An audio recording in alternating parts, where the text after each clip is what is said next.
कहू रहीम कैसे निभे बेर केर को संग, वे डोलत रस आपने उनके फाटत अंग। केले का पेड़ बेर के पेड़ के पास लगा है तो बेर जब झूमेगा तो कांटों से केले का तन तो फटेगा ही। यही हाल नेपाल का हो गया है। नेपाल को चीन ने वैक्सीन दी, पर अब चीन को बड़ा वाला गुस्सा आया है नेपाल के ऊपर, वो भी वैक्सीन को लेकर ही। तो वहीं दूसरी तरफ चीन के परमाणु संयंत्र में रेडियो एक्टिव लीकेज की बात हो रही है, पर रहस्यमयी तरीके से चीन के एक न्यूक्लियर साइंटिस्ट ऊपर चले जा रहे हैं। एक बड़ा वाला झोल जो चीन के अंदर चलने लगा है। जानेंगे कि ये न्यूक्लियर साइंटिस्ट टॉप क्लास के, इनको अचानक क्या हो गया। तो वहीं ईरान के नए राष्ट्रपति जो काफी कट्टरवादी माने जाते हैं और जिनके ऊपर तो 30,000 राजनीतिक कैदियों को ऊपर पहुंचाने का जिम्मेदार बताया गया है, वो भारत के साथ कैसे रिश्ते रखेंगे और इजराइल इस मुद्दे पर क्यों भड़का। जानेंगे इन खबरों को विस्तार से। चीन और नेपाल के बीच समझौता हुआ और चीन ने नेपाल को वैक्सीन दी। 4 मिलियन डोज चीनी वैक्सीन को खरीदने के लिए नेपाल ने एग्रीमेंट भी साइन कर लिया और इस एग्रीमेंट को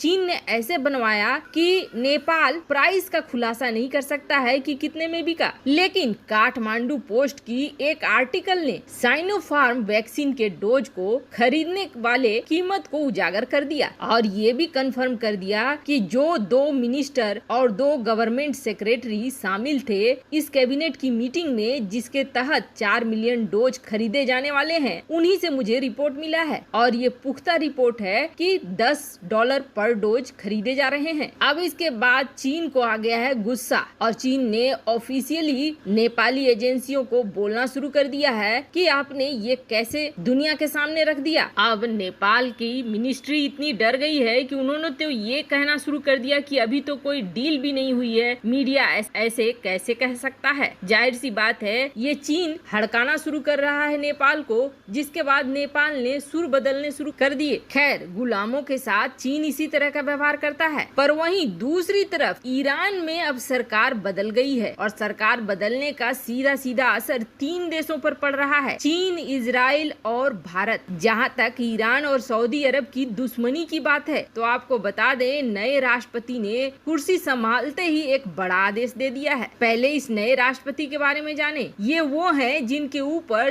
30,000 हत्याओं का जुर्म का जिम्मेदार बताया जाता है। सुप्रीम कोर्ट के मुख्य न्यायाधीश रहे हैं ईरान के और उसके बाद ये राष्ट्रपति बन गए हैं। इनका नाम है सैयद इब्राहिम रईसुल सदाती, जिन्हें शॉर्ट फॉर्म में इब्राहिम रईसी कहा जाता है। वैसे तो इन्होंने क्या पढ़ाई लिखाई करी है इसका कोई भी रिकॉर्ड उपलब्ध नहीं है, लेकिन ऐसा कहा जाता है कि इन्होंने प्राइवेट लॉ में डॉक्टरेट करी है, लेकिन उस पर भी विवाद है। रईसी काली पगड़ी पहनते हैं जो पैगंबर मोहम्मद के वंशज होने का प्रतीक है। 1981 में रईसी जज बने और 1988 तक उनके ऊपर 30,000 इस तरह के राजनीतिक कैदियों को ऊपर पहुंचाने का जिम्मेदार बताया गया। दरअसल जज रहते हुए इन्होंने ऐसे फैसले दिए जो बिल्कुल क्रूरतापूर्ण थे। कई बार 18 साल से कम उम्र के बच्चों को भी अगर वो अपराधी घोषित हुए तो उन्हें ऊपर पहुंचाने का आदेश दे दिया। मामला इतना बढ़ गया था कि अमेरिका ने इनके ऊपर प्रतिबंध लगा दिए। अमेरिका में ये प्रतिबंध है, इनके जितने भी बैंक अकाउंट्स अमेरिका से संबंधित किसी बैंक में है तो उसे सीज कर लिया गया है और कोई भी अमेरिकन इनके साथ पैसों का लेन देन नहीं कर सकता है, वरना उसके ऊपर अमेरिका की तरफ से केस चलाया जा सकता है। पर अब ये कट्टरपंथी और काफी राष्ट्रवादी माने जाने वाले रईसी बन गए हैं ईरान के राष्ट्रपति। वैसे आपको बता दें, ईरान में नाम मात्र का लोकतंत्र है। वहाँ कुछ ऐसे ही धार्मिक गुरुओं के पास सत्ता का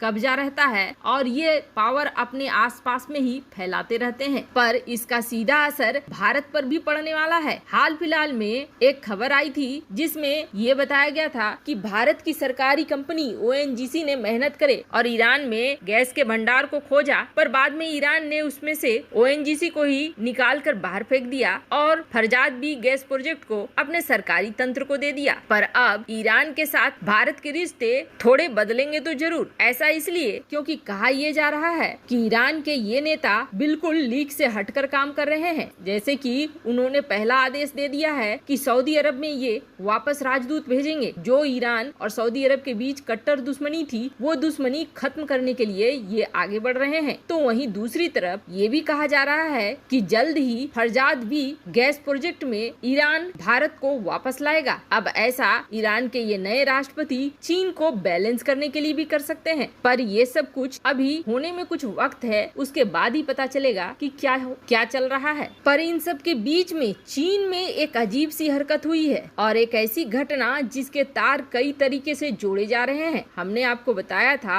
गुआंगडोंग के पास चीन का एक न्यूक्लियर पावर प्लांट है तैसन, और इस तैसन न्यूक्लियर प्लांट में ये कहा जा रहा है कि रेडियो एक्टिव पदार्थ का लीकेज हो रहा है। हालांकि चीन ने इसे सीधे नकार दिया और ये कहा कि कुछ छड़ें टूटी हैं और कोई खास बात नहीं है, नॉर्मल नोबल गैस निकल रहे हैं, जेनोन क्रिप्टोन जैसे, जो बहुत ज्यादा हानिकारक नहीं होते हैं। ऐसा कोई भी थ्रेट नहीं है कि रेडियो एक्टिव लीकेज हो रहा है एनवायरमेंट में। पर आपको बता दें, इसके साथ ही चीन ने सारे मीडिया हाउस पर प्रतिबंध लगा दिया, यहाँ तक कि इसकी वेबसाइट भी नहीं खुल रही है और अपने देश में भी इस मामले में कुछ भी निगेटिव छापने से सख्त तौर पर मनाही कर दी। पर दुनिया के विशेषज्ञ ये मान रहे हैं कि चीन जो बता रहा है वो असलियत नहीं है, चीन मिसलीडिंग इंफॉर्मेशन दे रहा है। दुनिया अभी इनके ऊपर शक ही कर रही है और यही वजह है कि यूएस ने अपनी तरफ से छानबीन करनी शुरू कर दी है। तो इस बीच में चीन के टॉप क्लास के न्यूक्लियर साइंटिस्ट और चीन के हार्बिन इंजीनियरिंग यूनिवर्सिटी के वाइस प्रेसिडेंट अचानक से अपनी बिल्डिंग के छत से गिर जाते हैं, जिनका नाम है झांग जियान। आपको बता दें, चीन के चाइनीज न्यूक्लियर सोसाइटी के वाइस प्रेसिडेंट भी हैं। रहस्यमय तरीके से ये ऊपर पहुंच जाते हैं गिरने के बाद। अब ये कैसे गिरे और कैसे इस हालात तक पहुंचे, ये रहस्य ही है। पर जो लोग वहां गए, चीनी अधिकारी इस चीज की छानबीन करने, उन्होंने ये कहा कि हमें ऐसे कोई सबूत नहीं मिले हैं जो कि किसी दूसरी तरफ इशारा करते हो, यानी किसी ने जानबूझकर इन्हें ऊपर पहुंचाया हो। वैसे आपको बता दें, ये जो साइंटिस्ट थे, ये न सिर्फ चीन के बहुत सारे न्यूक्लियर प्रोजेक्ट में या न्यूक्लियर संगठन में वाइस प्रेसिडेंट थे, बल्कि यूनिवर्सिटी के कम्युनिस्ट पार्टी कमेटी के मेंबर भी थे। जिस यूनिवर्सिटी में ये वाइस प्रेसिडेंट रहे हैं, उनका सेना के साथ बहुत संबंध बताया जाता है। अब ये एक नया रहस्य पैदा हो गया है चीन में। वैसे आपको क्या लगता है, क्या ईरान के नए राष्ट्रपति भारत के साथ संबंधों को सही करेंगे? कमेंट कर अपनी राय जरूर बताएं। जल्द मिलते हैं अगले वीडियो में नई खबर के साथ।